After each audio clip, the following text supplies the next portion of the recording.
Hello बच्चों, इस video में हम बात करेंगे मैग्नेटिक फ्लक्स के बारे में। मैग्नेटिक फ्लक्स का मतलब क्या होता है?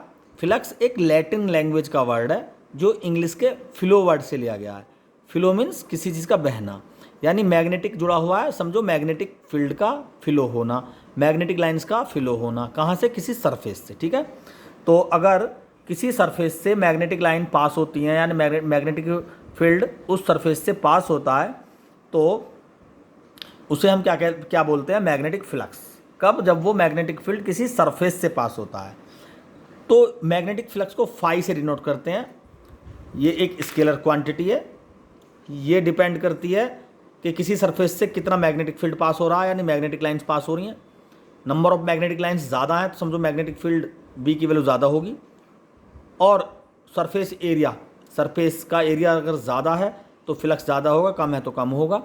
इसका मतलब ये हुआ बी और ए दोनों पर डिपेंड करता है, और यहाँ पर हम इनका डॉट प्रोडक्ट लेंगे। ठीक है, तो phi B directly proportional to B dot A, और साथ में ये डिपेंड करता है इनके बीच में बनने वाले एंगल का, यानी मैग्नेटिक फील्ड और उसके सरफेस एरिया के बीच में, सरफेस के एरिया के बीच में जो भी एंगल बनेगा उस एंगल के कोसाइन के डायरेक्टली प्रोपोर्शनल भी होता है ये। यानी हमारी इक्वेशन बन गई phi is equal to B A cos theta. Phi is equal to B A cos theta. जैसे बी डॉट ए तो बी ए कॉस थीटा हो गया, तो यहाँ पर A dot B is equal to A B cos theta. ये scalar product जो वेक्टरों का होता है, तो उससे हमने लिया ए बी कॉस थीटा, इस तरह से। ठीक है, तो यहाँ हमारे पास एक सरफेस है,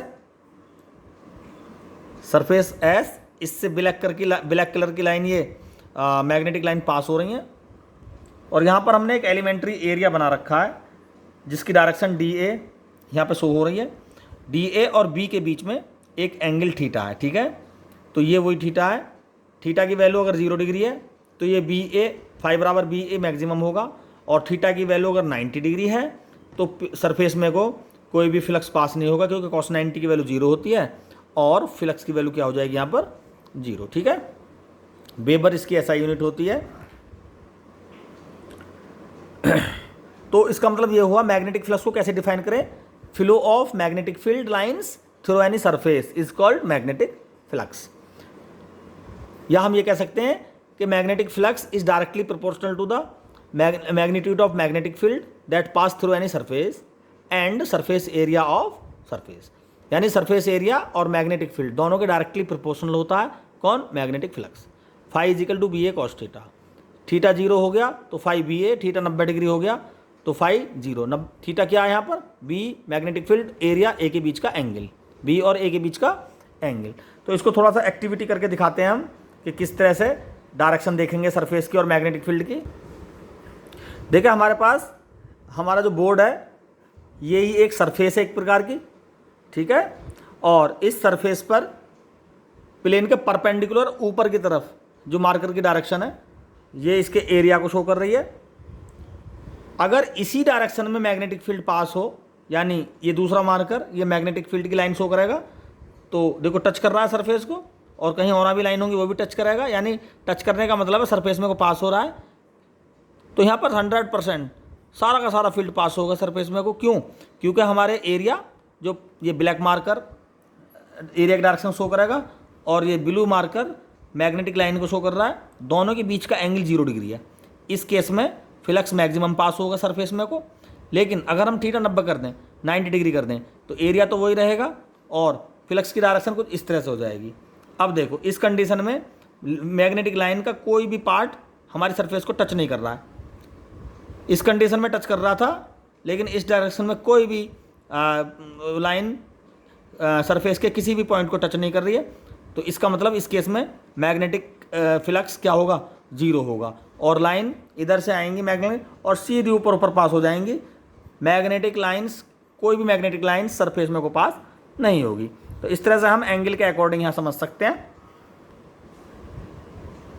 अब दूसरा कंडीशन समझे जरा। जो फ्लक्स है वो बी की वैल्यू और ए की वैल्यू पे डिपेंड करेगा।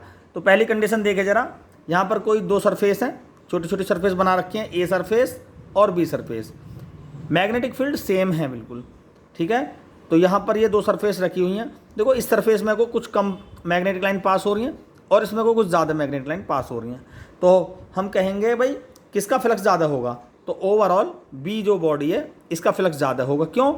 फील्ड, मैग्नेटिक फील्ड की तो दोनों में वैल्यू सेम है, लेकिन इसका एरिया ज़्यादा है। ठीक है, तो क्योंकि फ्लक्स क्या है, बी और ए दोनों पर डिपेंड करता है, तो यहाँ पर बी का एरिया ज़्यादा है, तो समझो फाई ए लेस देन फाई बी, यानी फाई बी ज़्यादा हो गया फाई ए से। ठीक है, सेकेंड कंडीशन में देखें एरिया दोनों के सेम हैं यहाँ पर, ए और बी बॉडीज़ के, लेकिन एरिया सेम है, लेकिन यहाँ पर देखो नंबर ऑफ लाइन कम है बी बॉडी में और यहाँ पर ज़्यादा है number of lines B body में। ठीक है, तो यहाँ पर मैग्नेटिक फील्ड कम हो गया, B1 की वैल्यू क्या है, कम है B2 से, तो जहाँ पर B2 ज़्यादा है वहाँ पर फ्लक्स ज़्यादा हो गया।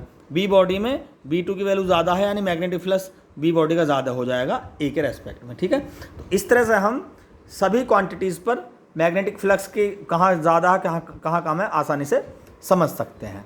Thank you.